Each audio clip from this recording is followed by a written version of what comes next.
Hey everybody, it's your friend Adam, artist, author, and filmmaker, 22 years in the Hollywood filmmaking trenches, founder of the largest studio-level writers lab in Los Angeles.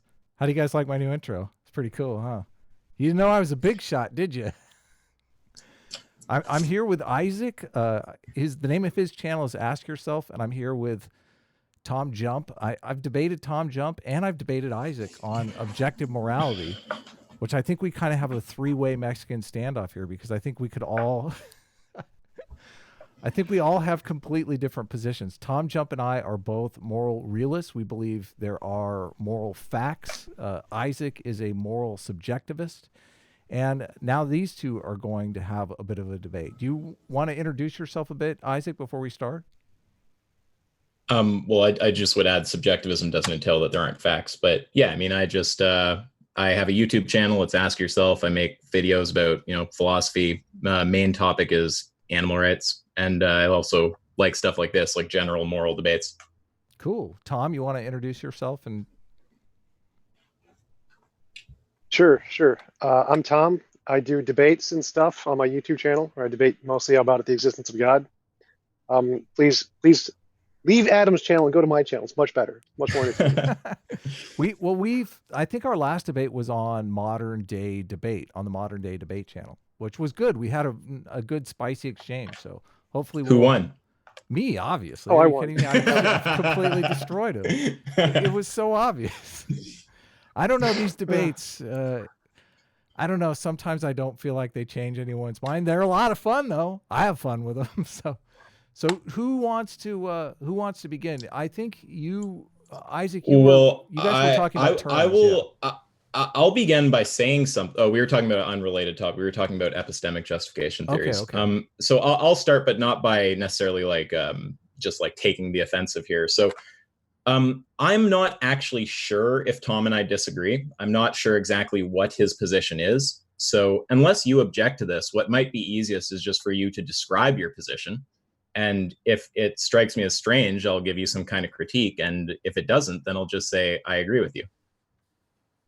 Okay, sure. What fun is that? No, I don't want that. Come on. You guys got to fight. Well, I don't know his position well enough to actually know if we disagree with each other. Am I being a good moderator here? It doesn't seem like I'm impartial. I think you're doing fine. We can both turn on the moderator. Let's just bash on Adam here. That'll be fun.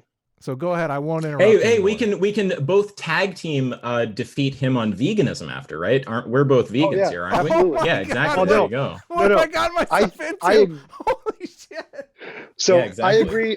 I agree. Vegans have the moral high ground. I just think that I'm an immoral person and I eat cheeseburgers anyway. I just grant my immorality. This is not a vegan debate. Can we stay on topic?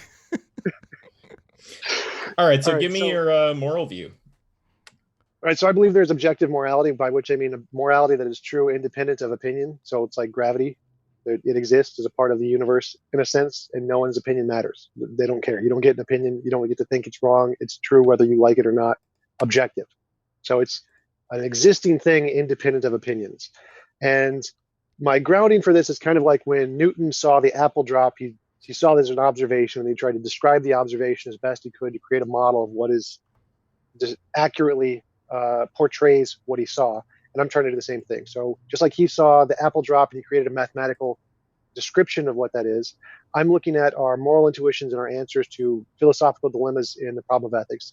And I'm trying to pattern those out to point to a conclusion, which is what I believe to be objective morality.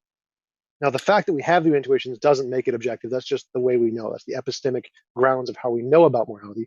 That doesn't make it objective. What makes it objective, I believe, it's kind of like an abstract object. You have a triangle. If you draw a triangle, no matter what, if it's on a flat surface, the angles will always add up to 180 degrees. It's objectively true. Triangles don't exist. They're abstract objects, but it still has objectively true facts about it. And I think morality is the same kind of a thing, where it can be an abstract, objective facts about the relations we have between each other. And so it can be true in the sense that the angles in the triangle are true. So we can say that from my position, if we take one ethics dilemma, if you force someone to do something like eat an apple, as opposed to giving them the option to eat the apple, giving them the option is always morally superior than forcing them to eat the apple. So if we take that and generalize it as much as possible, anytime you impose something on someone without their consent is immoral. That is the objective immoral standard from my position. And I believe it applies kind of like the triangles, at angles of the triangle. It's just objectively true. It's an abstract relation, and you don't get an opinion on it. I think that's just the general outline. But do you need more than that? Well, there's stuff there that is standing out to me as a bit odd. So you said that there are moral facts. Now, I just want to know what a moral fact looks like to you.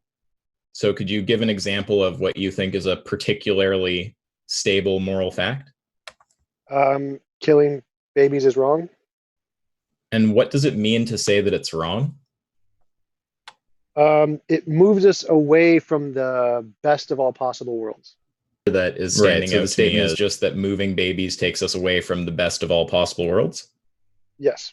And what does best mean there?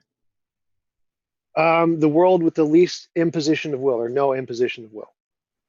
So killing babies leads us. So when you say killing babies is wrong, what that actually translates into is just killing babies takes us away from the possible world with the least imposition of will? Yes. I'm not understanding how that's incompatible with subjectivism. I agree with that. Because it's true regardless of what you think. If you disagree, it's still true, so it wouldn't be subjectivism. Do you agree that a non-cognitivist, a subjectivist, an error theorist could all agree with that proposition?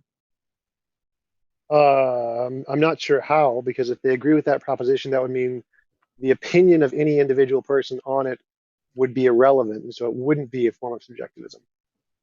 I don't know how they could possibly agree with that. I don't think a non-cognitivist wouldn't be able to agree with it because it is a statement that is meant to make morality comprehensible. And so if they were taking the non-cognitive position, they would have to say that that statement was incomprehensible. Okay, so firstly, it's not like those views aren't all forms of subjectivism. Like subjectivism is its own view. Right.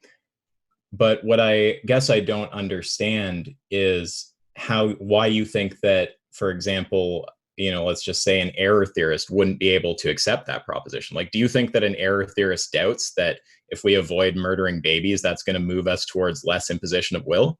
Like, of course they're going to agree with that. That's all the consequence of, if you accept my definition of morality is true, here are all the consequence, and all of them would accept that is the case. But the part they wouldn't accept is my definition of morality is true. That's the part that they would disagree with. They can't accept that proposition. What's your definition of morality? Any involuntary imposition of will is immoral, so essentially. Wait, so I'm getting lost actually. So I'm not understanding how this is objectivism. So it sounds like, okay, let's just try to break it down and be super clear. So can you just walk me through this again? You say that a statement like murdering a baby is wrong actually just translates into a descriptive kind of statement, like murdering a baby takes us away from the world with the least imposition of will. Have I got you right so far? Yeah, let me walk you through it again. So there is such a thing as a perfect triangle in our imaginations. We can imagine there is a perfect triangle which has exactly perfectly straight lines, and all of the angles always add up to 180 degrees. There is no existing. Sorry, this stuff is not central to what's tripping me out. What's tripping me out is that when we take a sentence, like some kind of moral statement, like that it's wrong to murder babies, it seems like you're just translating that into a different statement, and no one would find that other statement controversial.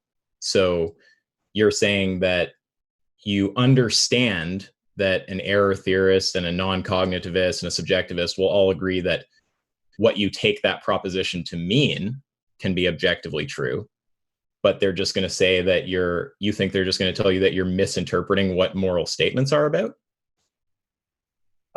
Sort of. So let me take it to a different example. So if I said... Well, wait. Can I just ask you one step at a time so I understand where the disagreement is?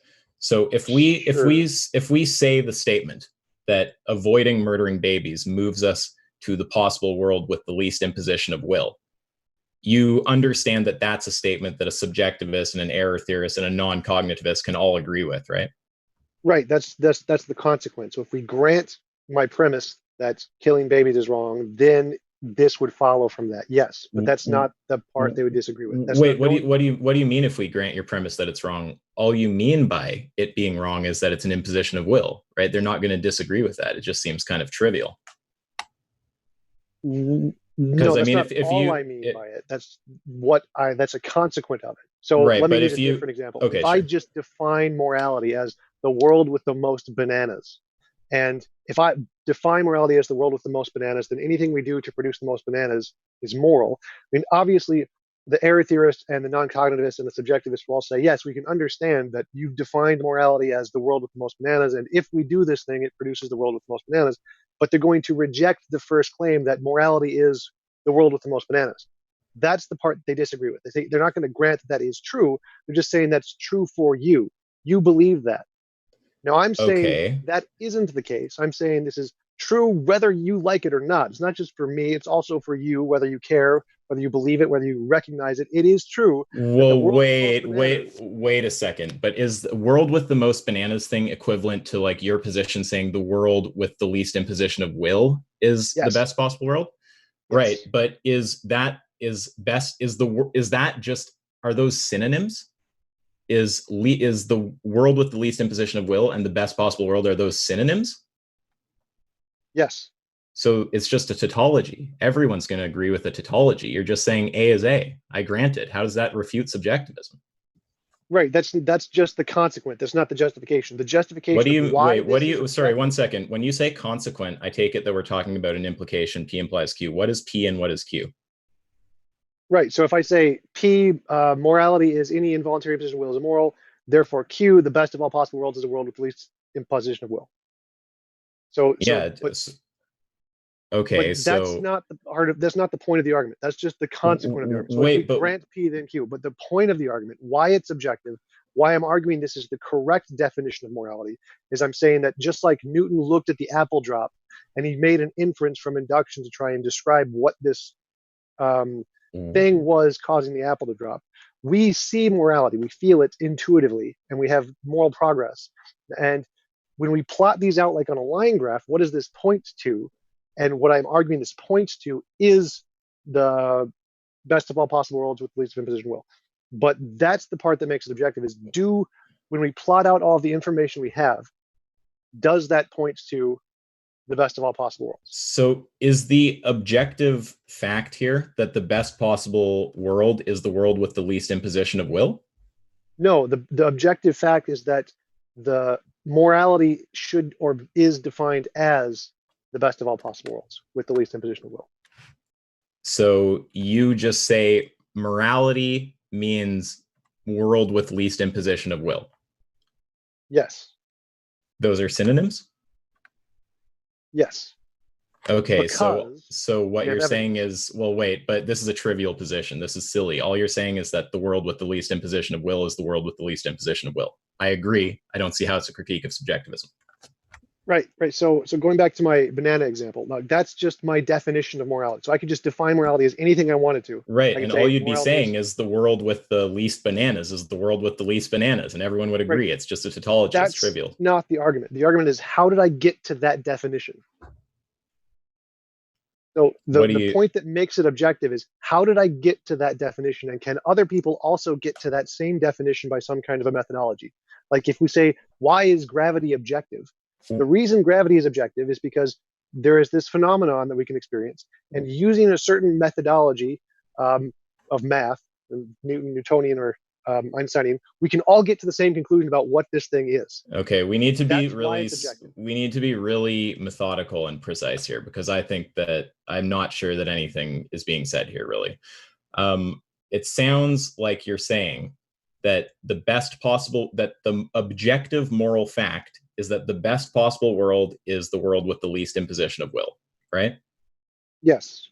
And that just means the moral fact is that the world with the least imposition of will is the world with the least imposition of will, which is a tautology, which everyone will agree with. Yeah.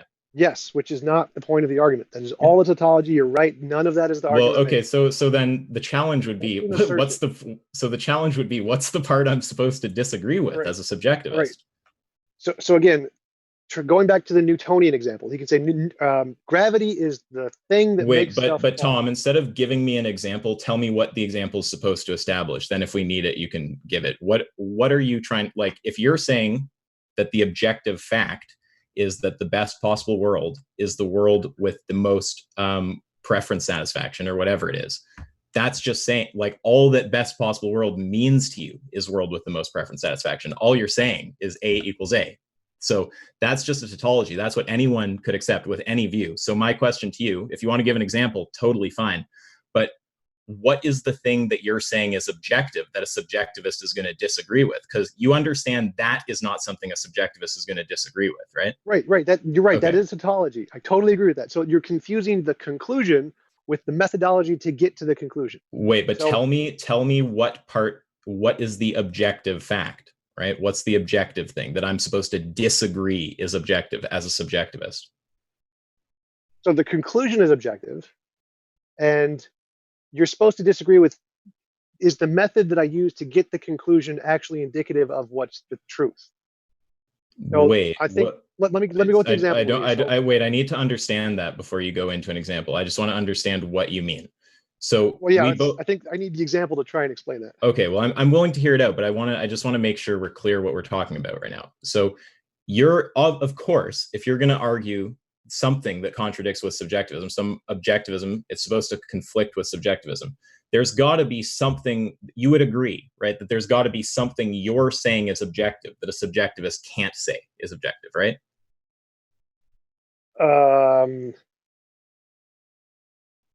No.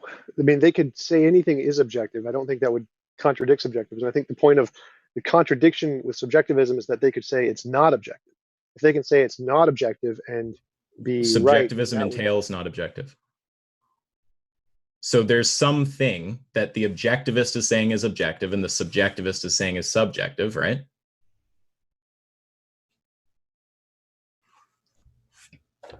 Can you guys hear me? Sorry about that. I lost connection there for a second. That's okay, no worries. I can hear everything. All I'm trying to do is give framing. I'm not trying to avoid your example you want to give or any of this. I'm perfectly happy to hear it. I just want us to be clear about what the example is supposed to establish and whether that actually addresses the kind of question about objectivism and subjectivism and sort of establishes subjectivism as false. So you, as an objectivist, if you want to say that subjectivism is false, right, you have to be saying something is objective, that a subjectivist is going to disagree with you is objective, right? Something there. So what is that thing? Because it's not the moral fact that the best possible world is the world with the most preference satisfaction, because all that means is just a tautology. All right, so let me try with my example just to try it. So if I said phlogiston is objective, and you could say, no, it's not. Phlogiston is false. It's really the expansion of particles or something. So there's some phenomenon we see. We see that when stuff heats up, it causes things to rise. And there's possible ways to explain this. Maybe it's the phlogiston particle. Maybe it's the expansion of atoms explanation. And we don't know. So right now, if I just picked one and said this one's objective, you could say, no, it's not. Clearly, it's no more or less supported than any of the other explanations. So the subjectivist could say, no, that one thing you just picked is no more supported than any of the other things we could just pick. And then if I can come back and say, no, here's the scientific evidence that actually indicates this one is better, then I have now proven this one's objective. It's true whether you like it or not. You can't just say it's just an arbitrary choice. It's an objective truth. You follow that so far? To a degree, but I'm not seeing how it maps. What is the objective thing that you're talking about here? Because if it's just the claim that A equals A, that's not something anyone's going to disagree with.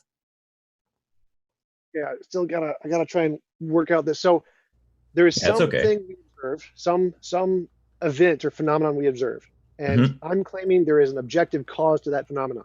It is a thing. It's not. Oh, wait. Okay, wait. Stop for a second. So the thing that's objective is the proposition that something causes X. That's going to be an objective fact, an objective moral fact. No. So I'm saying morality is a real thing, like gravity or heat is a real thing. It exists. It's real, like a law of nature is real. So I'm trying to understand when you say that what is it exactly that you're saying is objective that a subjectivist is going to disagree with? That's my question. Morality itself. Morality itself is a thing that exists, which is objective and cannot be subjectively rejected, whether you like it or not. Okay, and what are you saying morality is exactly? Because the first example, just for a second, the first example was this statement, which turned out, so we understand the first example isn't something that any subjectivist is going to disagree with. That's just a tautology, everyone can accept it. So now the thing that's being proposed as, that being objective, that a subjectivist can't agree with, is morality itself. So I don't know exactly how you mean that. So now I'm wondering, what do you mean when you say morality? All right, so let's suppose morality was actually a law of nature like gravity. Would that refute subjectivism? Because now you don't get to subjectively say it's a thing. It's a real thing in the universe, right? That would refute subjectivism, correct? I'm not exactly sure I understand how you mean that. If morality, what would be the claim there that a subjectivist can't agree with? So a subjectivist is someone who says morality isn't objective. It's not objectively true. It's subjectively true for. They're going to say a subjectivist is going to be committed to two propositions, that moral propositions are truth apt and that their truth value depends on the attitude of the subject they're indexed to. Correct. So I'm saying the truth value of morality is dependent upon a law of nature, like gravity is a law of nature. It is a thing in the universe independent of anything else. So that would refute subjectivism because the truth value is determined by something in nature, like a particle or something. So okay, all right, wait, let's think about that for a second. So, and what is the thing that you're saying is like that with morality? Morality itself. I'm saying it's a real thing. It exists independent of our minds. Right. So you'd be taking some conception where the first proposition for subjectivism is true, that moral statements are truth apt, and the second proposition that their truth value depends on the attitude of the subject they're indexed to is false. Yes, that would depend on the law of nature is what makes them the truth value. Okay, so now I guess what I want is to understand what law of nature tells me, like first of all, give me a moral proposition and then tell me, well, then we'll have to explore what it means, and then we'll have to see if it's true in virtue of some kind of a law of nature. So what moral proposition do we want to use? Killing babies is wrong. I like that one. Killing babies is wrong. Can it be like something sexual, just to spice it up a bit? No, I want something that's more borderline. Wait, but wait, now bestiality. Now we're back to the initial problem. Oh no, wait, if killing babies is moral, if all that means is killing babies moves us away from the possible world with the most preference satisfaction, that's not something a subjectivist is going to disagree with. So that can't be. Right, so just going with the law of nature thing. Killing babies is wrong is inconsistent with the description of the moral law as given to us by this law of nature. Let's go with bestiality. I thought you would want to say. I want to know Tom's position on bestiality. I thought you would want to say that killing babies being wrong is like consistent with this thing you're calling a law of nature. It is a description of it. What? I guess I'm not sure if that would be different. So like when we say something is true, when a statement is true, that means it corresponds to reality. And so I'm saying the statement killing babies is wrong is true because it corresponds to this law of nature. Well, it's true because all it translates into for you is that killing babies moves us away from the possible world with the least. No, let's get away from the example. Let's just go with the law of nature thing. So well, wait a second. What we want with that proposition that you offered right there, we can't go like, what's that proposition true in virtue of when it's the tautology? Like, well, it's not necessary. It's very close to a tautology because a tautology is just going to be true in all possible worlds. What? Right, that's why I'm going with the law of nature. Just stick with the law of nature, forget the best of all possible worlds from now. When I say that killing babies is wrong, what I mean is that it corresponds to the law of nature, which is the moral law of nature. That's what it means, is that it corresponds to something in reality. Well, yeah, any tautology is gonna, so when you say killing babies is wrong, all that means is that killing babies moves us towards the world with the least imposition on will. No. Again, remember, forget the best of all possible worlds. Forget the imposition of will. We're only going to talk about.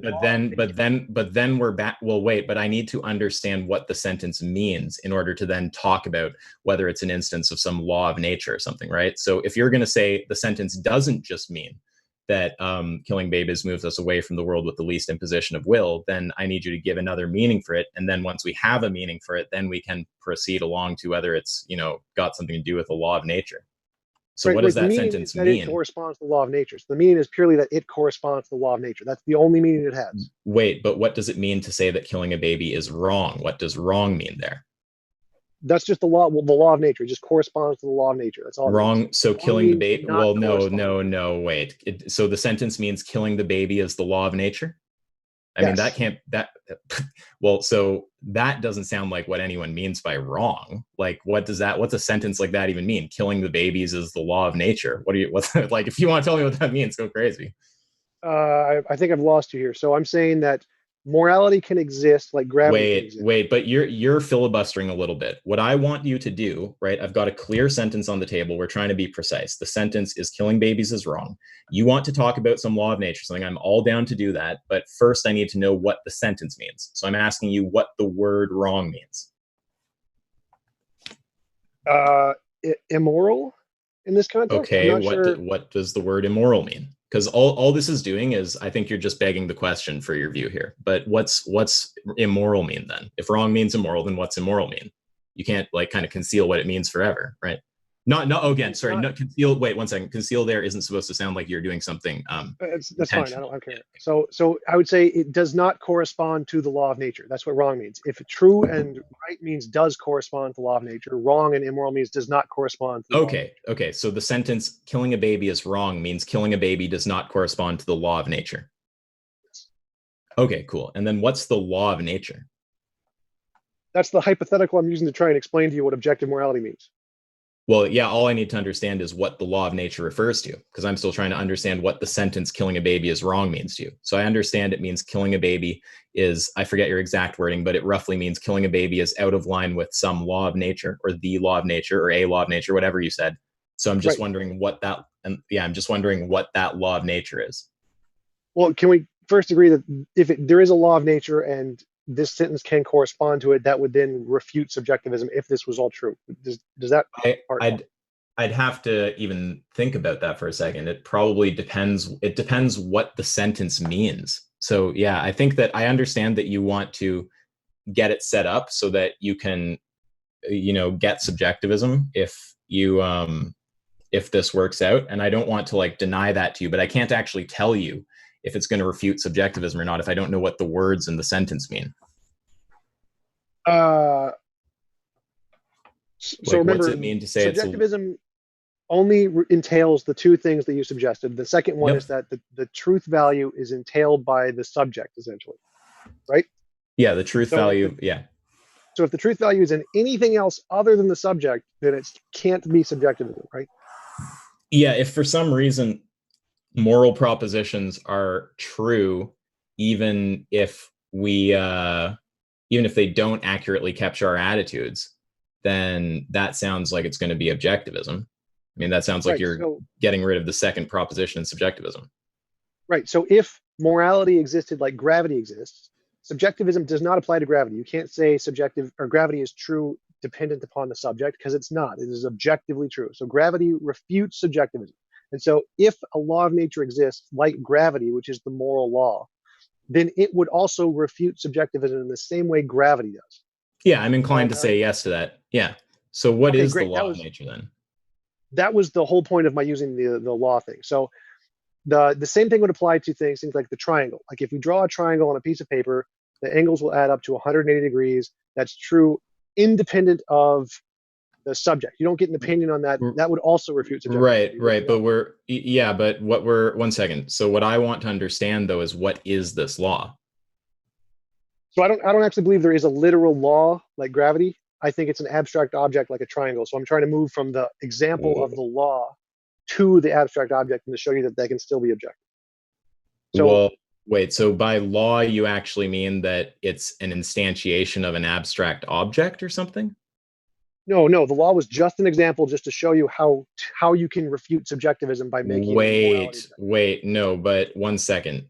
So okay, first let's just make sure that makes sense. So if moral propositions are going to be, if their truth value is going to be determined, if it's unaffected by the attitudes of subjects, then it's definitely the case that subjectivism is false. That's what you're saying there? Yes. Yeah. And here's okay. one possible way to do that. Wait. So 1 second. Okay, so we agree about that. So now let's go to the sentence, right? So killing babies is wrong, which means killing babies is immoral, which means killing babies is out of line with some kind of law of the universe, which means that killing babies is not an instantiation of some kind of abstract object.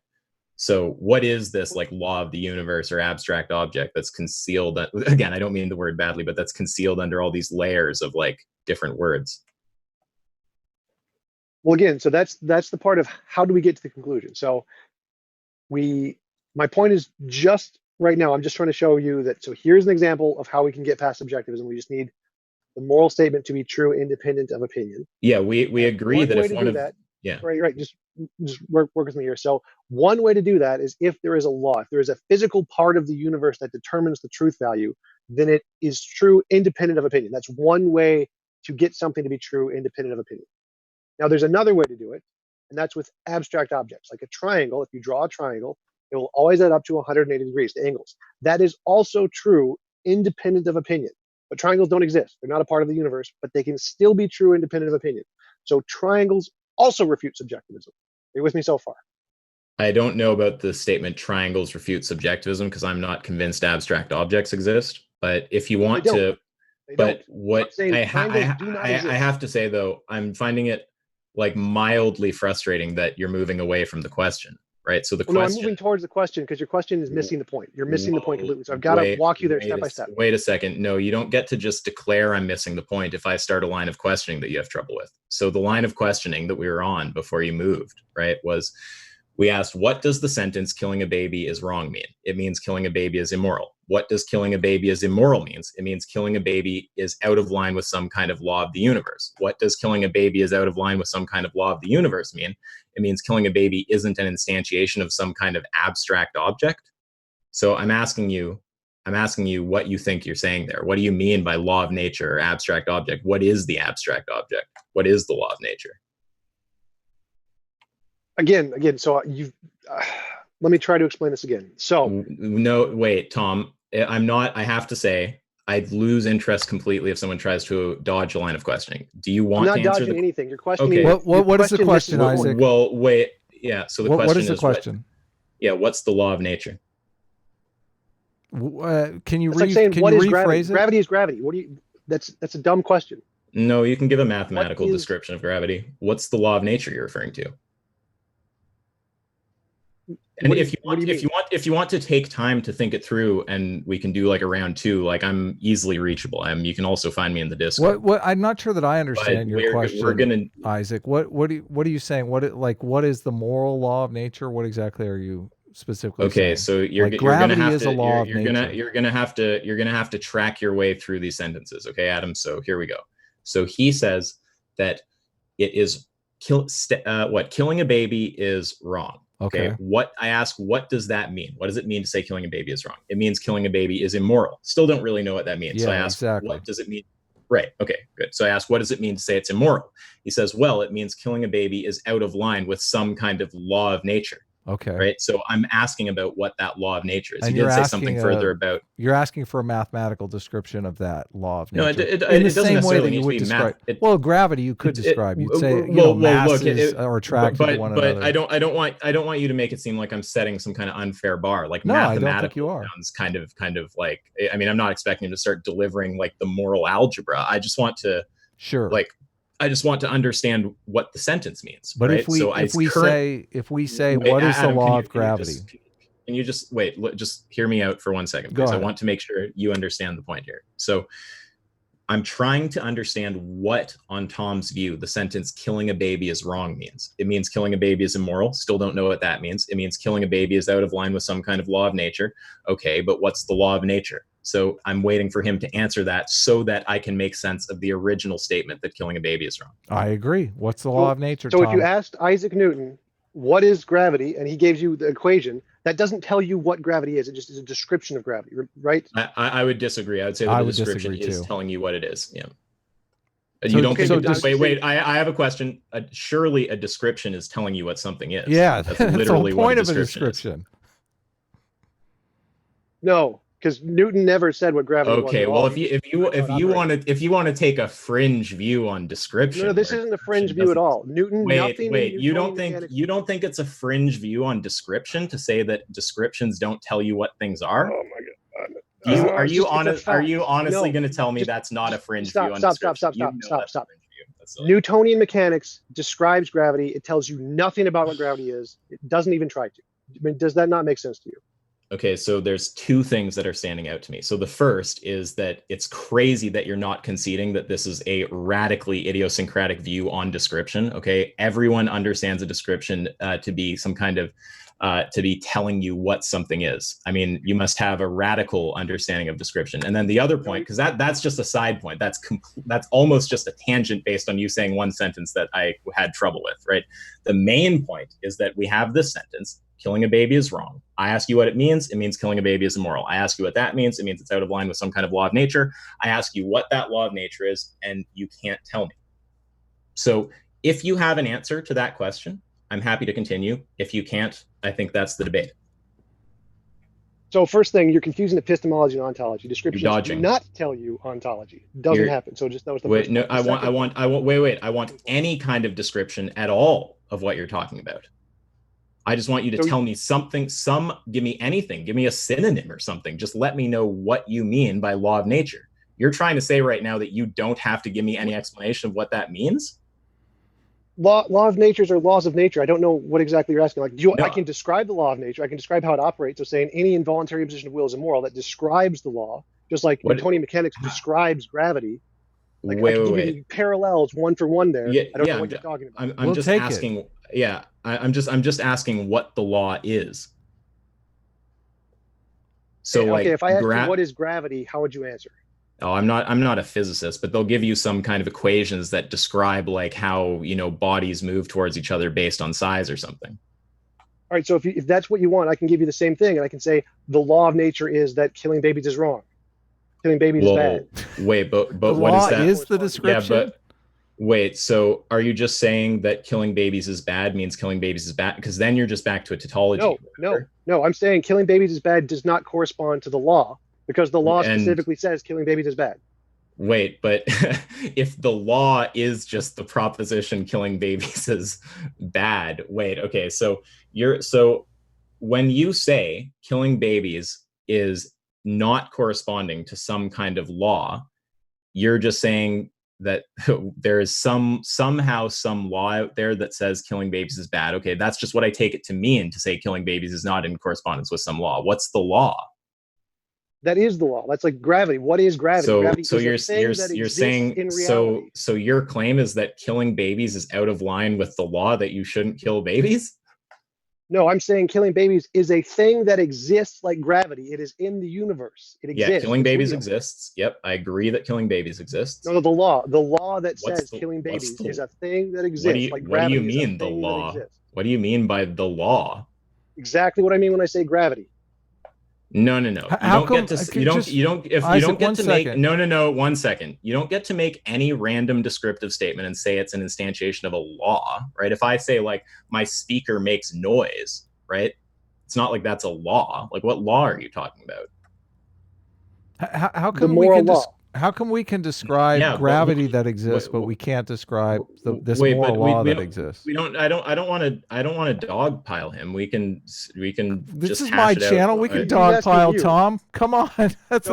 Well, I mean, look, he's. Yeah. So I'm saying morality is like any other law of nature. It is a law of nature, like gravity is a law of nature. But you can't describe it. Right. So wait. But he's just saying that there is a law that killing babies is wrong. But I just don't know what you mean by a law. Like when we talk about a law of physics or of nature, we're talking about some kind of like regularity that's always observed, like that bodies like move together, right, based on their mass or something like this. So what's your statement? What do you mean when you say it's a law? What's the law supposed to be? Regularities that are commonly observed. What's the regularity? The answers we give to the moral intuition and ethical problems in every problem of ethics. So is the statement that killing babies is out of line with some law just a statement that killing babies is something that people generally don't approve of? No, the law is a thing. So we observe the law. The law exists, and it's What describing the is law. We just okay? get an impression of it. That's what I'm questioning. What does it mean? Like, what? First of all, what is the law, right? And then I'm also asking. So if your answer about what the law is just that it's some kind of regularity that we observe, right? Some kind of unviolated regularity, kind of like a law of physics, right? Is that what you're saying? Something like that, yes. Okay, then what is the regularity? So if I say the law of physics, like gravity, is a regularity, and we can say that is F equals ma, then I would say the law of morality is a regularity, and that's described by don't kill babies. Wait, no, but when you say that it's a regularity, right? What is the regularity? That people think it's wrong to kill babies? I'll agree that's pretty regular. That's just not going to be something subjectivists will disagree with, because you have a trivial position here. You're not really saying anything. You're just making trivial descriptive I'm not sure statements. what you're not understanding about this. So, well, Tom, you're just making trivial descriptive statements that someone with any meta ethic can agree with. No, I'm not. You're misunderstanding the point. So we see, okay, well, because my analogy examples fit one for one. I don't care. I don't care about the analogies and examples. I care about if you can answer the question. Your question makes no sense, because like, how would you answer that in the terms of gravity? I'm saying that my statement of morality is equally as objective as gravity is objective. So if you give me, but it's not even clear what you're. It's not clear what you're saying. You're saying that killing babies is not in line with some kind of regularity, right? What is the thing that's regular there? Our evaluation of it to be like inappropriate? Like, what's the thing that what is the regularity you're talking about? So I'm not sure what you're asking. So you're saying that killing babies is an instance of some kind of regularity, right? Like if we say an apple falling is an instance of gravity, we say it's an instance of that. Like, I mean, again, this is a little out of my wheelhouse, but if we say that's an instance of gravity, we're going to say that's an instance that falls within this kind of I guess, do we want it call it like a mathematical description that it describes like how events occur, right? So let me see if I can make that clear. Okay, I got. Let me see if I can take it there. No, wait. Let's not go off something vague. Let's. I want to answer your question. Right, but let's be clear about what we're saying first. So, what you asked was if we're talking about some kind of instance of a law of gravity, what does it mean for it to be an instance of a law of gravity? I think it just means that the objects in question are operating. You said an apple falling, right? Well, wait, that the object in question could be an apple, a tennis ball, whatever. We just say that's great. I'm going to go with that. So I can say just wait. Let me answer. I don't want to lose my train of thought. Let me clarify that the objects in question are operating in line with the kind of mathematical descriptions we have. Right. So I would say that when we have a moral intuition to moral progress, we see that like the apple falling. Those are instances of instantiations of the law. Wait, but when you say it's an instantiation of the law that what, right? If it's gravity, it's the law that like objects with a certain mass will like attract. If there's anyone who knows physics watching, and I'm doing an embarrassing job with gravity, forgive me, but I'm sure we all understand that gravity is some kind of like description of like objects and their like, properties and what they do and how they move together or whatnot, right? So yeah, we're going to say that the apple falling is an instance of that, right? Now, what is the baby being killed an instance of? It can't be that it's an instance of wrongness, because if it's wrongness, then all you're saying is this trivial claim that it's an instance of something that doesn't move us towards the best or the world with the least preference violation, which everyone will agree with. So what's it an instance of? So how would you answer that question for the gravity example? If I say we see the apple falling. Yeah, I just did that, right? So we can go through it again. So when we're going to say that that's an instance of matter behaving in accordance with some kind of mathematical description we have. So what you just said is the tautology is circular. You're just saying we have. How's it circular? Wait, how is it circular? Because you just said that we have a description of something that we see, and we're describing it. That's all you said. What's the circle? So we have a description of a mathematical description, and the apple falling is. Don't just try to tell me random things are circular because I pointed out something you're saying is circular. What is circular about what I'm saying at all? You're interrupting me every time. Stop interrupting me. so I can answer your question because I've Yeah. What is Hey it? guys, one at a time. You want me to do time? Tom, go ahead. You have the Would you floor. stop interrupting? Holy shit! I've tried to answer this 4 times and you guys keep interrupting. Shut up, please. You have a minute. So go ahead. oh my god. So we see the apple falling, and we have mathematical descriptions of how the apple falls, and you're saying the apple falling is an instantiation of the descriptions. That's a circle. How's that a circle? Don't interrupt. Let him continue. Well, that was the end, so that was fine. So if we have descriptions, and we see an instantiation, and that instantiation is of the descriptions, that's literally a circle. What's a circle about that? If P then Q, Q then P, like what? Where are the propositions P and Q? What are you talking about? So we have an object falling. And wait, saying if P then Q and if Q then P is just a biconditional implication. That's not a circle. So no, that is exactly a circle. Well, wait. Are you familiar? Are you competent with propositional logic? Well, let's be clear. Yes, I am. Yes, right, I'm extremely competent. So could you? Okay, so when is the biconditional true? So let's just go back to these. No. Wait. If you say you're competent, if you are, you'll answer this. When is the biconditional true? When is the biconditional true? Explain. It's a circle. Can you explain it, Isaac, for the audience? Wait. No. I think that Tom is pretending to know what he's talking about. Okay, when is the biconditional? Don't Google it. When is the biconditional true? When is the biconditional true of your circle? It's a circle. No. When is the biconditional operator in propositional logic true? I see you looking at something. Are you Googling? Yeah, so then don't say you're competent with it. So let us know, Isaac, for the audience, so we can all be in on it. Yeah, so the biconditional is true when P and Q are true. It's false when P is true and Q is false. It's false when P is false and Q is true. And it's true when P and Q are both false. Well, that was absolutely no help at all. But anyway, continuing. Well, the takeaway is that it has a precise mathematical definition within propositional logic, which Tom just pretended to know. Okay, so, I got you. So going back to your dumbass example, let's go back. So you said the apple falling is an instantiation of the law. So I have a law, killing babies is wrong. And when we see babies being killed, that is an instantiation of the law, killing babies is wrong. They're the exact same thing. There's a parallel between the two examples of gravity and morality. One for one, exactly the same. So wait. But I want the circle thing explained, unless you want to drop that claim. Where's the circle? Right? You said that if P then Q and if Q then P is a circle, that's not a circle, that's a biconditional implication, which you pretended to know about, yet you don't know what you're talking about. And you couldn't even describe when the biconditional is true. So what do you think you mean when you say I'm arguing in a circle, or would you like to retract that claim? Oh, I'd like to retract that claim because that was your dumbass claim. You claimed my argument was circular. I claimed that I'm arguing. No. The thing you claimed my argument was circular, and I'm making the same argument you just made. Wait a second. So your argument is tautological if what you're saying is ultimately just A is A, right? If it turns out that you're just saying something like the world with the most preference maximization is the world with the most preference maximization, that's a tautology, right? And if you're saying something that's close to that, like killing babies takes us away from the world with the most preference maximization, then that's, I wouldn't say a tautology, but it's like trivial, something that everyone will agree with. So just going back to the main question, right? Killing babies is wrong. What does it mean to say it's wrong? It means that it's immoral. What does it mean to say that it's immoral? It means that it's some kind of, it's like a disinstantiation of some law of nature. So now I'm asking you, what is the law? What's the law that's being instantiated? Now you tried to ask me about physics as if there's some kind of as if a physicist is not going to tell you what law is being instantiated at any particular moment. A physicist is going to tell you that matter is behaving in line with some kind of mathematical description. It's the mathematical description that's being instantiated by the matter.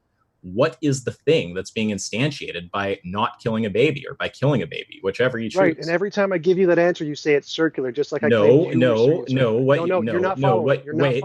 you say is that it's an instantiation of some law, and I'm asking you, what is the law that's being instantiated? What are you talking about? And I've given you the answer multiple times. I'm sorry. I didn't hear an answer. Adam, did you hear an answer to what law is being instantiated? Yes, I have not heard an answer yet. So let's go back and let's answer the question again. So I said, what's an instantiation of gravity? You said the apple falling. And so when I gave the example of what's an instantiation of immorality, I said killing a baby. Those are the exact same thing. You said my example is circular, but you complained when I claimed your example was circular. So the distinction. Same. They are the So the exact same. distinction. One at a time, guys. So first of all, the term circular, I don't know if I may have said circular instead of like tautological. Right. So tautologies and circular reasoning are not the same thing, just to be clear. Tautology is just the opposite of contradiction. It's something that's going to be true in all possible worlds. So like modus ponens is a tautology. If P, then Q. P, therefore Q, that's a tautology, right? A equals A, that's a tautology. So there's a distinction between a tautology and a circle, right? And I objected to your claim that I'm arguing in a circle. I also don't think that saying that physical matter is operating in accordance with some kind of law is a tautology. And I'm curious, when you try to compare it to gravity as if there's an equivalence here, the thing that's not equivalent is that in the case of gravity, they can tell you the thing that's being instantiated, which is this mathematical description. What is the thing that you're saying is being instantiated? Yeah, it's a simple question. A mathematical description is an abstract description. So what if I say killing babies? Oh no, there's a disturbance in the force. I'm sure he'll be back, but it's just I'm completely lost as to what he thinks is being instantiated. Well, yeah, within the physics example, there is a clear framework that we can define mathematically, but he's not saying what the framework is for the baby thing. I have an answer. I think we argued about it on our stream, but obviously Tom is not going to go to my answer because. But I mean, I appreciate you grilling him on this. No idea why it keeps happening. It's funny. You've actually opened up a separate account now, so we can still see an empty T jump here. All right, 1 second. Also, since you left it for a moment, I noticed that I have become a little heated. So I'm sorry if I got frustrated with you. Let's try to figure this out. So you say that killing a baby is wrong. That means killing a baby is immoral, which just means killing a baby is not an instantiation of some kind of law. Okay, I'm asking you what that law is. You try to draw a parallel to physics to suggest that you don't have to give a description of the law. You also have a radical view on description that we won't get into. And I tell you, okay, well, in physics, they're telling you that it's an instantiation of this kind of mathematical description of how matter is supposed to operate. So I'm asking you. Hold on. He's not back yet. So come back. What?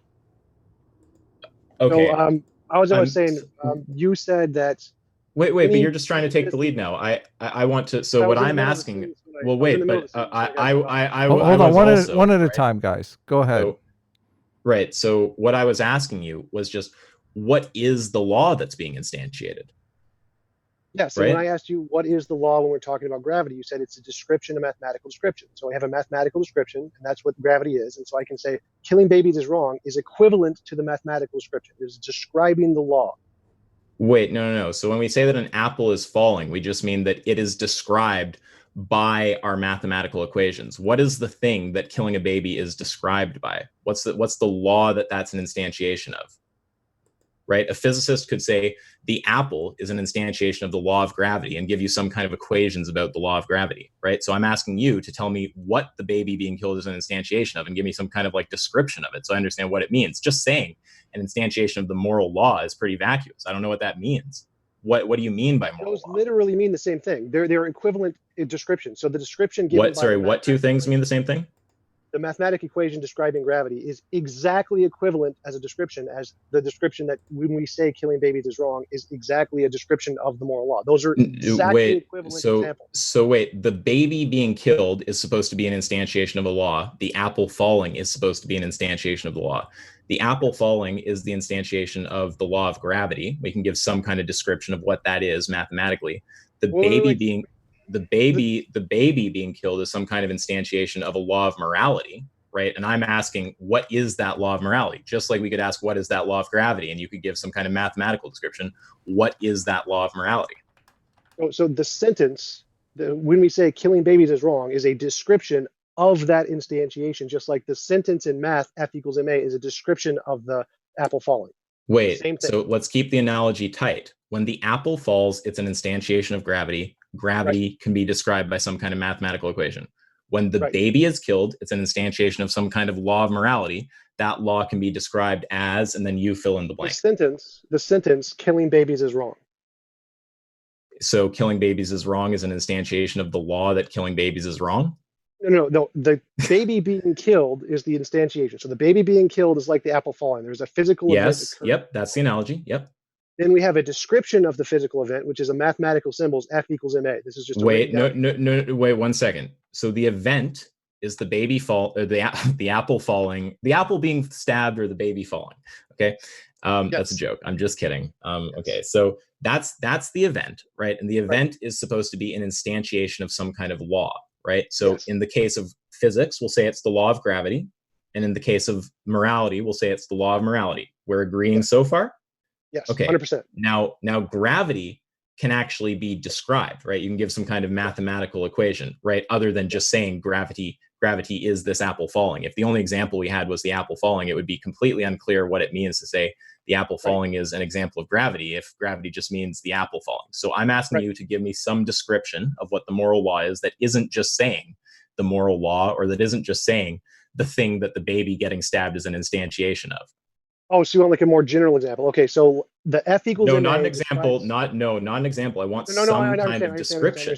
I understand. So F equals ma is a general description of the phenomenon causing the apple to fall, and any involuntary imposition of will is a general description of immorality describing the baby being killed.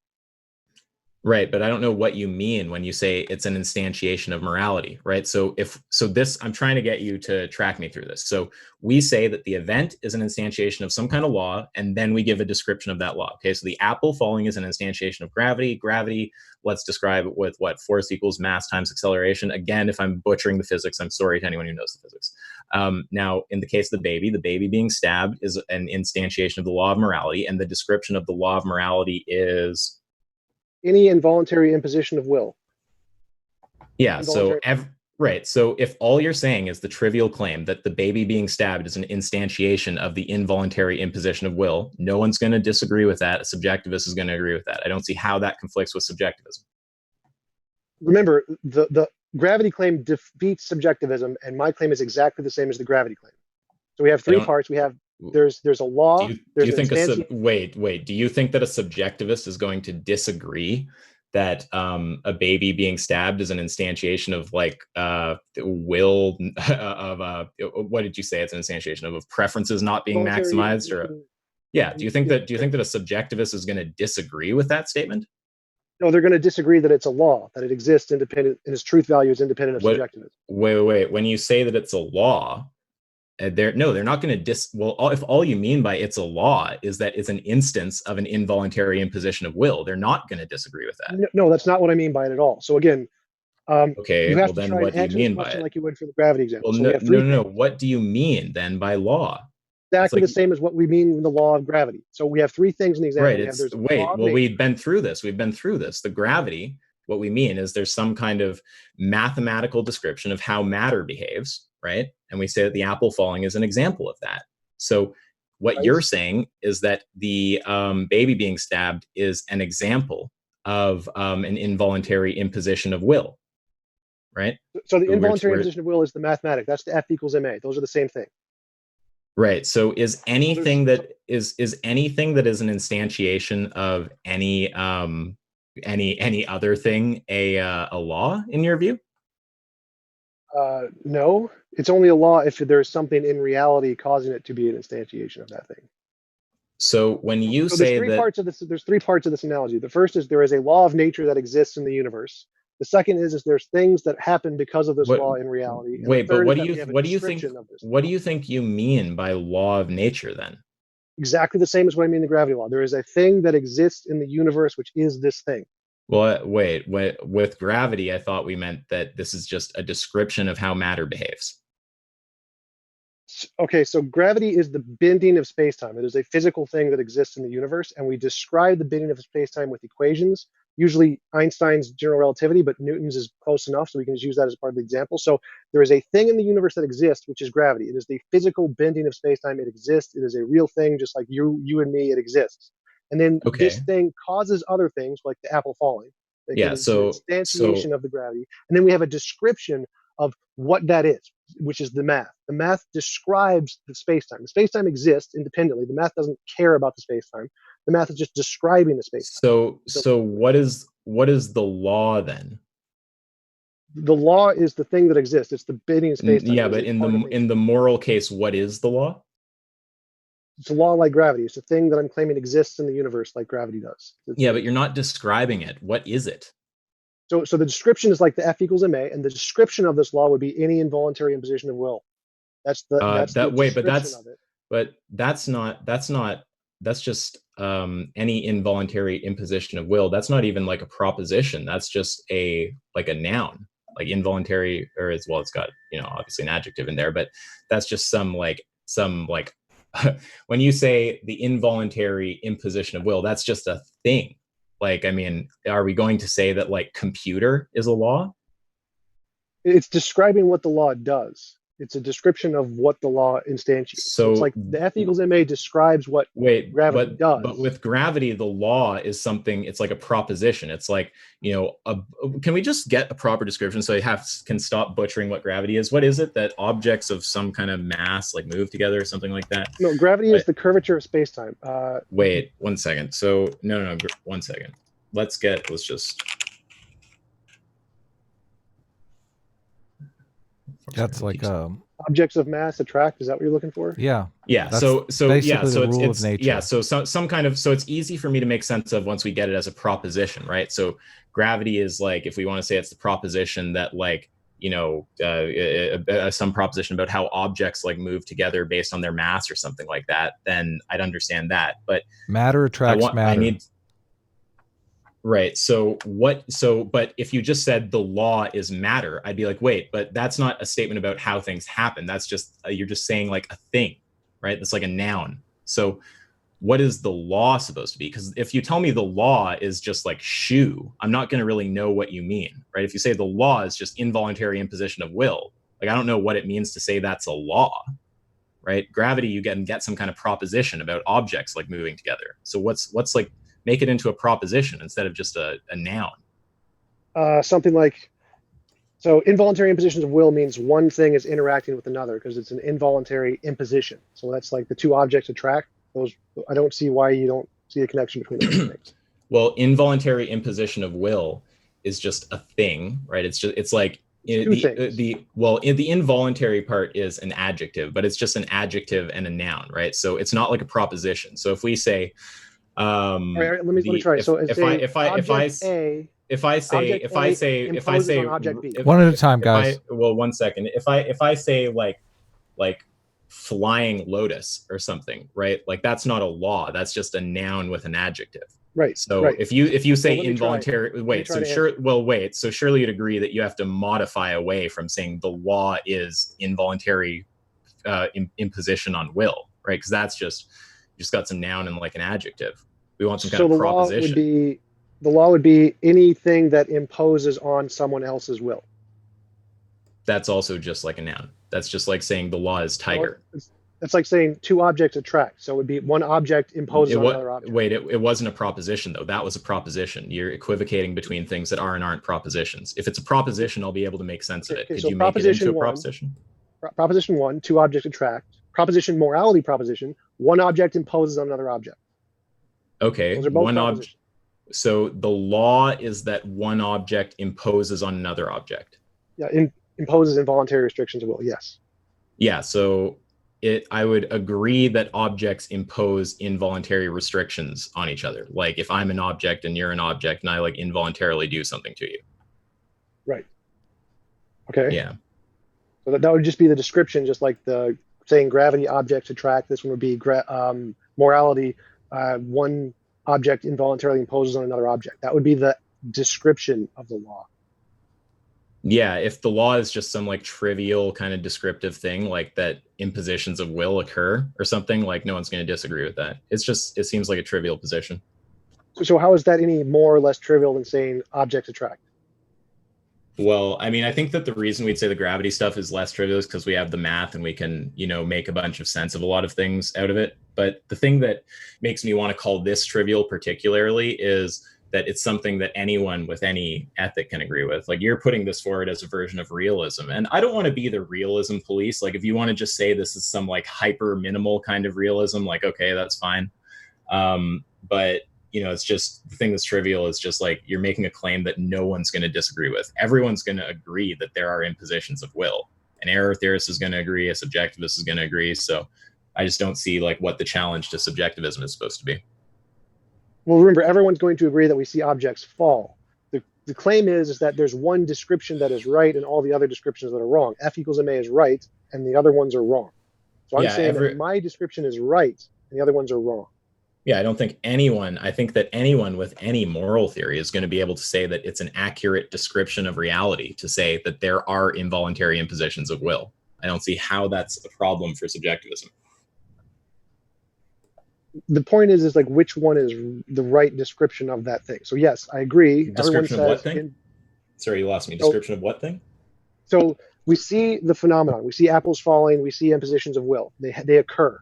Right. Now we're going to give a description of those things. Which description is the objective correct description that defines them? It's a correct description of an imposition of will to call it an imposition of will. Do you think that there's saying there's lots of different ways to describe this. There's lots of different ways to describe this occurring. You could say it's and multiple ways can be correct, right? So if we talk about me walking, we could talk about, my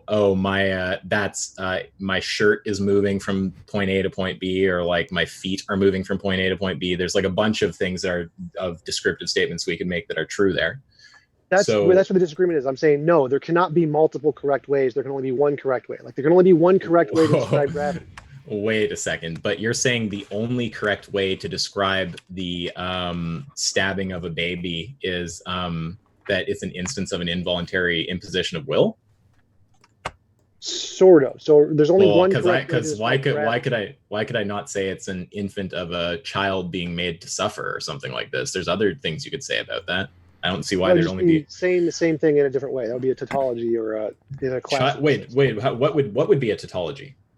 So tautology has a different meaning when you use the classical sense. There's the philosophical sense where it just means the statement is true no matter what happens in the previous part of the statement. But in a classical sense, if you just Googled the definition of the word tautology, it means saying the same thing twice. So what do you think? What do you think I'm saying twice?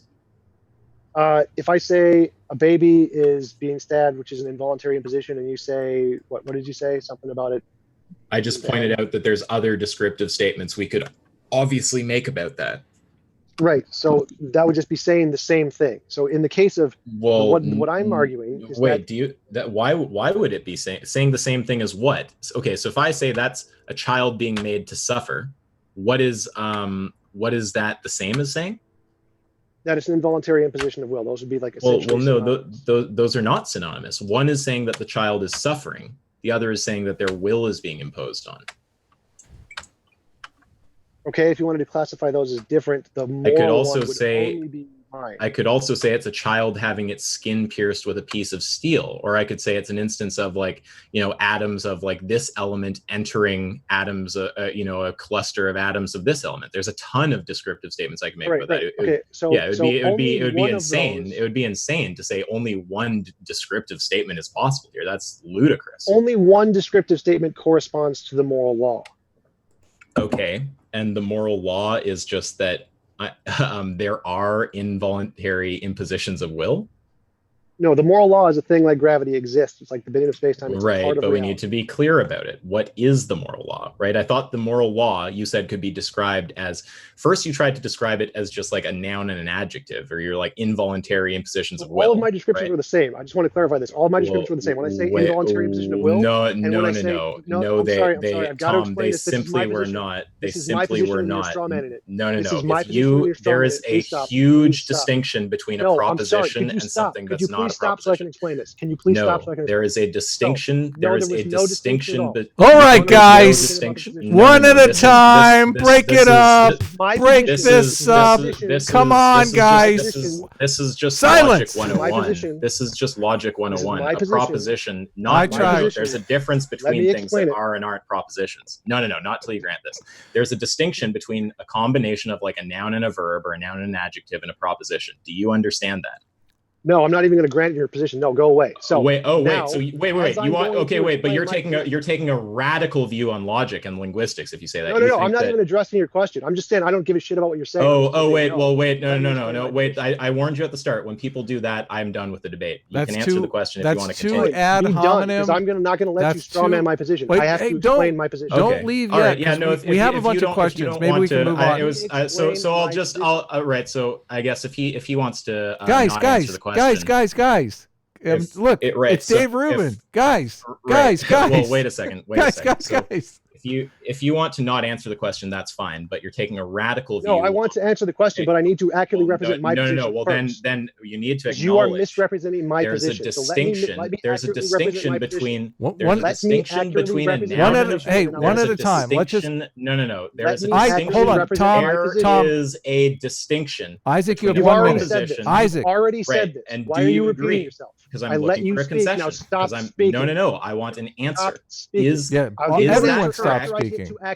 No. I want you to begin. I'm not going to address your position because you're misrepresenting mine. I'm done with you. I'm done with you until you shut up and let me speak. Hey, I got like 20 questions here, guys. So we have to like just take a second here. Let's all count to 10. If you're unable to answer the question, we can end. Represent my position. I'm not going to speak with you. I'm going to address your position. Yeah, we're going to address things systematically. If you're going to be a filibuster and not let me say my position, you're both filibustering. Just silence, please. No. I'm trying to get an answer to a question. The question. No, I let him ask. Do you understand that there is a distinction between a proposition?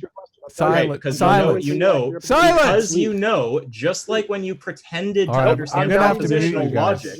I'm going to have to leave. Just like when you pretended to understand propositional logic, when you pretended to know what a biconditional implication was, and couldn't even describe. I do know it is, but I'm not even going to address it. No, you don't. And you couldn't even describe. You could not even describe when the biconditional implication was true. Everybody watched you. Everybody watched you. I can't do it. I'm chaotic evil. I can't mute anyone. Everybody watched you. Just let him run himself out, Tom. I'll give you 2 minutes after he stops talking. Everybody asked you what. Everybody understood that you could not produce an answer to the question.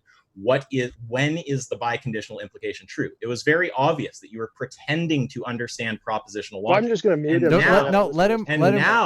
Now you're trying to get away from a very silly statement, right? I want you to acknowledge that there is a distinction between a proposition and some verb in a noun or some adjective in a noun. For example, running cheetah is not a proposition. Do you understand that? He has you muted, Isaac, so he can't hear you. Right. I'm only going to ask that question until he replies. So, well, no, yeah. let him go. Let him go first. Let him say what he wants. Like you guys are talking over each other. What I want is an answer to the question. I understand that, but we have to exercise some kind of decorum here. I don't do well when people dodge. I want him to concede. Right, he needs to acknowledge that there is a distinction between a proposition, right, and the relevance of this is that initially the relevance of this he's still going. Sorry, Tom. The relevance of this is that and I'm going to continue going, not because I'm intent on eating up time, but because I'm intent on actually getting an answer to what I ask. And when someone tries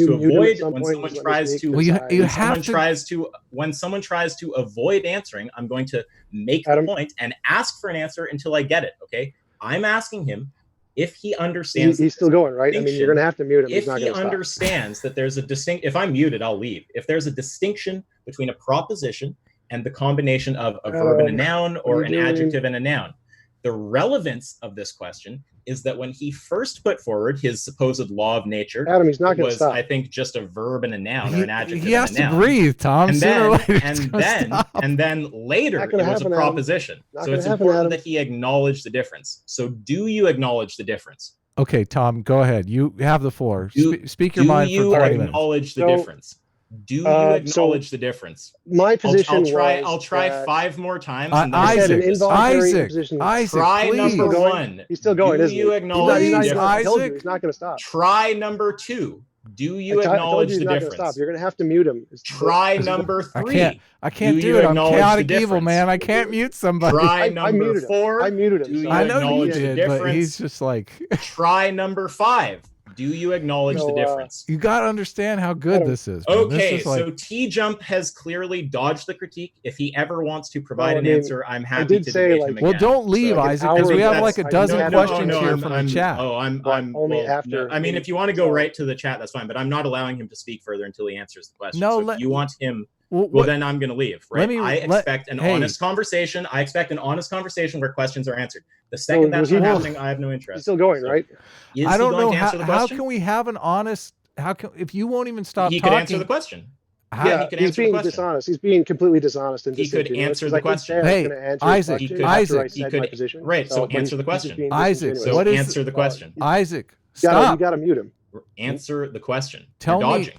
You can't answer the question. I don't even know what the question is, Isaac, because you're talking over each other. The question for the millionth time is, does he understand that there's a distinction between a proposition and, for example, a noun and an adjective, or a verb and an adjective, right? Saying like running cheetah is not a proposition. Okay. You understand that? Obviously, Tom, you understand that, I'm assuming. I still have him muted. I have no idea what he's saying. Okay, he's just saying that a noun is not a proposition. You understand that? Like coffee pot is not a proposition. Obviously. He was just okay. We can move on now. Okay. Thank God. Crisis averted. No. I hate when people do this. You act as if you answer one question, I don't get to return to the question that it was asked because of, right? So the reason that came up was because Tom tried to say that he gave the same description every time of the law. That's false. The first time it wasn't a proposition. So do you acknowledge that was wrong when you said that you gave the same description every time? I think he still has you muted, so. Yeah, I still have him muted. So is he done? So, well, no, now that we understand that, we're back to the prior question, which is, do you understand that it was not the same statement each time you talked about the law? Can we just let Tom have like a 2 minutes? I want an answer to the question. We give Tom 2 minutes, and then you can ask your question again. That's how it works. I'm burning out of energy. I'm gonna give him one try to answer the question. Well, you're gonna gimp out on all the questions in the chat, though. I mean, that's kind of. I'm afraid I am, because I'm not gonna sit here and listen to some guy ramble who won't answer a question. I mean, the question's clear. That's kind of gimping out. I don't know. That's like a. I'm happy to debate dozens anytime. of questions. I can be easily found, right? Or if you just want to move directly to Q&A, but I'm not willing to engage in a discussion where the guy's just going to ramble and not answer my questions. I feel like we heard your question. He answered your question. I think you should at least let him respond. Right. So we got. I said I was going to answer his question. I said I'm going to accurately represent my position. He's ready. He's ready to answer your question. I never said I wasn't going to answer. I specifically said I will answer. I'm going to leave. We'll let Tom, go on his rambles. Tom, when you're ready to answer. Isaac, I'm going to have to. If you're leaving, Isaac, you're forfeiting the debate. Then, if you're leaving, you're totally forfeiting the debate. All I'm going to say in closing, you've had a stellar performance, but you're forfeiting the debate. If you're leaving. Right. All I'm going to say in leaving is just that it's I'm always happy to debate. It's a loss, man. If you leave, that's an immediate loss. I next debate Tom, the question will remain the same, right? The question now is, does he understand that he in fact did not talk about the same thing each time he talked about the law? The first time he was not talking about a proposition. It's a shame. So Isaac, that's Isaac. You've had near a perfect performance here. To answer that, he can. So Isaac, you've going to leave. Isaac, you've had near a perfect performance here. If Tom wants to pick up the debate at a later time and actually answer the question, I'm easily findable. Just come by the Discord. All right, have a good one. Bye, guys. Oh, he left finally. Thank God. All right, so. I hate to do it because I think Isaac was doing a great job, but I have to give it to Tom. Now I want to actually answer the question. Isaac gimped out. Yeah, go ahead, answer the question for us. So his objection was that I was saying the same thing or saying different things every time. The first time I said involuntary impositions of will, and then I had to clarify because he was too stupid to understand that meant object A imposes on something, object B. But really those statements are synonymous. They mean the exact same thing. If there is any imposition on will, then it must necessarily come from an outside source because you can't impose upon your own will. It wouldn't be an involuntary imposition. So necessarily, if there is an involuntary imposition of will, that means object A imposes on object B. So when I said those two things, they literally meant the same thing. He just wasn't smart enough to understand because he doesn't understand basic logic. So that was the problem. So yes, I was saying the same thing in each case, which is actually the answer to his question. Okay, well, question from the chat. Stanton High, why is killing wrong? Because does not accurately correspond to the law of nature, essentially, so far. We didn't get to the actual what it is, which is an abstract relation,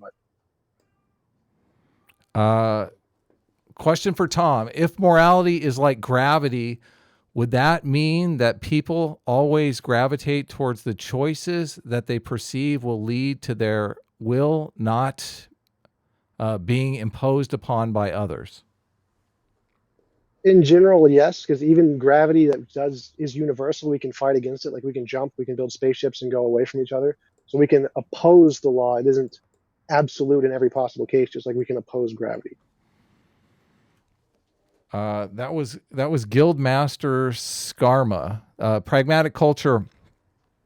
I'll take on either or both sides or both of these dudes next time. Set the date.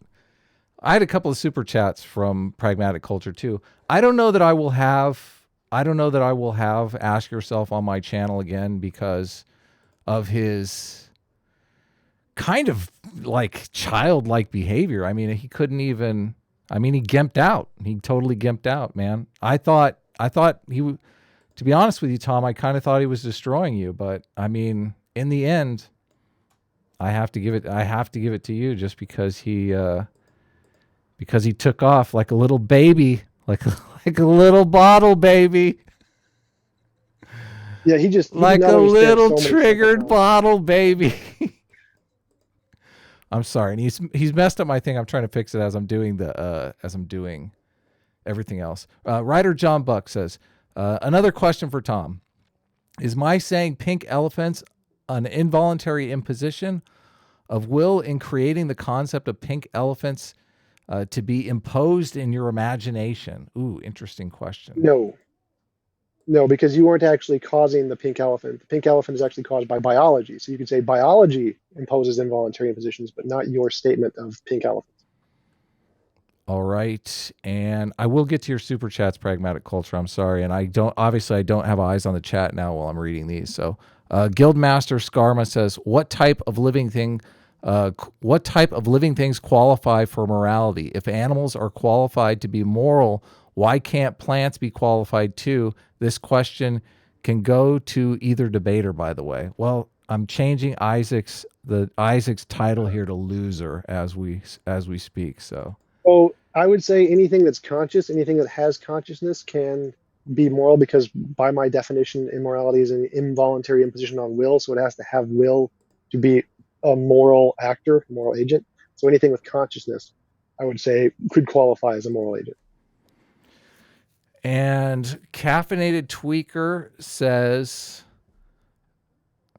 Tom, if involuntary imposition of will is morally bad, then slaughtering any living thing with a will of its own is morally wrong, including animals for food. Why did you walked right into this trap, Caffeinated Tweaker? He's a vegan, for goodness sake. Why are you asking this? That is correct, but I'm not a vegan. I am just an immoral meat eater. Oh, really? Okay. He's right. Okay. He's right. It is immoral to kill animals. I totally grant that, but I still do it because I like cheeseburgers. I'm going to throw a suck it in here next to Isaac's loser. There we go. Okay. Loser, suck it. Isaac, ask yourself. There we go. So let me get to the, there was a couple of super chats. Those are the only questions that went by. So Pragmatic Culture for $5 says, both losers. Answer is objective Christian ethics grounded in Thomasic metaphysics. Thomisistic. I don't know. Thomistic as in Thomas Aquinas. Maybe. Thomistic. Okay. Pragmatic Culture for another $5, and I thank you for the super chats, Prag. I've done a number of live streams with Pragmatic Culture, and he's a really smart guy. Maybe we'll set something up. You can debate him. Pragmatic Culture for $5 says, respect to the vegan dude. He's asking all the right questions. I don't know him, or if I agree with him, but sounds like he at least has knows some philosophy. GG. I don't know. GG.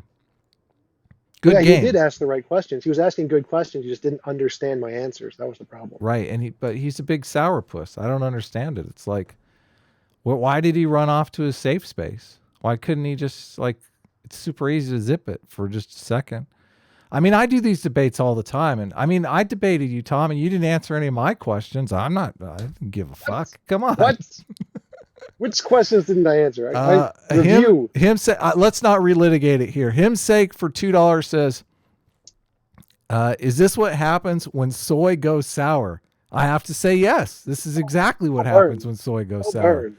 Right here, yeah. Ask yourself, is a vegan like he's got to be the biggest soy boy on the planet? I think he just proved our theory about soy and beta males. So anyway, Tom, if you want to have any kind of closing statement just for sticking it out, I feel like I should give you one. Even though, I mean, I got to admit, man, he was doing so good until he soy boyed out of here. No, he was asking great questions. That was a fantastic discussion. He just wasn't understanding the answers, and that was the problem. Like when he was accusing me of saying, like, the first claim that involuntary imposition of will is different than object B imposes on object A, imposes involuntarily on the will of object A, is just his lack of basic understanding of how English works. You don't actually need to put that object A to make him say the same thing. They're literally saying the same thing because that's just what the word imposition means. Yeah. And he made a great example. Oh, no. Now Tom's frozen on us. Oh my God.